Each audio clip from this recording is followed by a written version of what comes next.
अफनानुल्लाह साहब साथ हैं, उनसे बात कर लेते हैं। अफनानुल्लाह साहब, एक तो आर्मी चीफ की जो ये अलविदाई स्पीच थी, इसको आप किस नज़र से देखते हैं, क्या इस पर आप कमेंट करेंगे? दूसरी ये कि इमरान खान साहब आज ही किसी टीवी को इंटरव्यू दे रहे थे जिसमें उन्होंने ये कहा है कि नए आर्मी चीफ की तैनाती से मुतालिक सदर मुमलिका आरिफ अलवी से उनकी मुशावरत अब भी चल रही है, उनका राब्ता अब भी उनसे है। तो इस मुतालिक कोई मालूमात हैं आपके पास? जी बिस्मिल्लाह रहमान रहीम। देखिए, मैं जो है ये इमरान खान साहब रोज़ाना अपनी बात तब्दील कर देते हैं। एक दिन कहते हैं कि जी जिस मर्जी को लगाना है लगा दें, हमें कोई मसला नहीं है। फिर अगले दिन कहते हैं कि जी मैं 3 नाम देता हूँ, आप भी 3 नाम दे दें। फिर उसके बाद कहते हैं अगले दिन आप जिस मर्जी को लगा दें, हमें कोई मसला नहीं है। फिर उसके बाद कहते हैं कि जो आर्मी चीफ लगाएंगे, ये वो आर्मी चीफ होगा जो इनके मुकदमे ख़त्म करेगा और मुझे अंदर डाल देगा। फिर अगले दिन कहते हैं कि जी मैं तो जिस मर्जी को लगाने लगा दें।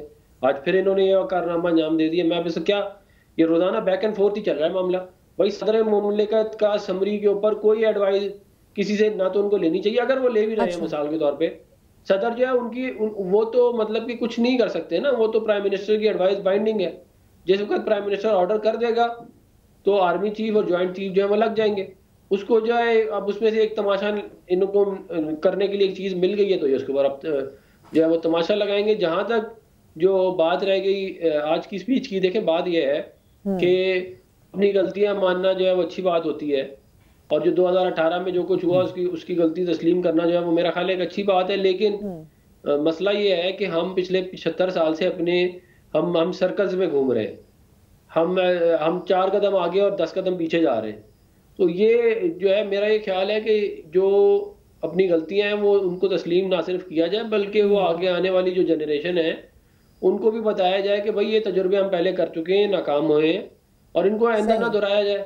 बिलखुसूस ये जो काकूल है उसके अंदर रूल ऑफ लॉ, डेमोक्रेसी और कॉन्स्टिट्यूशनलिज्म के ऊपर जो है वो पढ़ाया जाए और बताया जाए कि हमारी एक्चुअल हिस्ट्री क्या सही। रही है, ताकि मुस्तकबिल के अंदर वो लीडर्स आए जो ये गलतियां ना करें। वरना 2008 में सर, भी ये आपको याद बात है उन्होंने ऐलान हुआ सिर्फ था। अपने लिए नहीं की ना, उन्होंने ये कहा है कि 2018 के इंतखाबात में बास पार्टियों ने आरटीएस के बिठाने को बहाना बनाकर जीती हुई पार्टी को सिलेक्टेड का लकब दिया, और उसके बाद 2022 में अदम एतमाद का वोट खोने के बाद एक पार्टी ने दूसरी पार्टी को इम्पोर्टेड का लकब दिया। तो ये जो सियासी जमातें आपस में इल्जामात लगा रही हैं, वो इनकी भी तस्दीक कर रहे हैं ना साथ में? देखिए, बात ये है कि आरटीएस, मैं तो खुद 2018 का इलेक्शन लड़ रहा था, आरटीएस भी बैठा था, और आरटीएस तो जो बैठा था पूरे मुल्क में जो है वो लोग गने लेके बड़ी बड़ी पोलिंग स्टेशनों में घुस गए थे और पोलिंग एजेंटों को निकाल दिया था, फॉर्म 45 नहीं दिए थे, और जो काउंटिंग थी वो जिन्होंने काउंटिंग करनी थी वो नहीं कर रहे थे और लोग कर रहे थे। ये पूरे पाकिस्तान ने तमाशा देखा। ये कोई ऐसी चीज नहीं है सही। कहते हैं कि आप उसको इरेज कर दें, या कहते हैं हिस्ट्री से। ये सब कुछ हुआ है, और ये जो है ये पॉलिटिकल इंजीनियरिंग की एक एक बहुत ही क्या कहते हैं, सही। एक तारीख क्या कहते हैं, वो बाप था हमारी हिस्ट्री का। और अगर हम चाहते हैं कि हम अपनी माजी की गलतियों को ना दोहराएं, तो पहली चीज ये है कि आप उनको एक्यूरेटली आप उनको माने, तभी आप नहीं दोहराएंगे, वरना फिर वही होगा।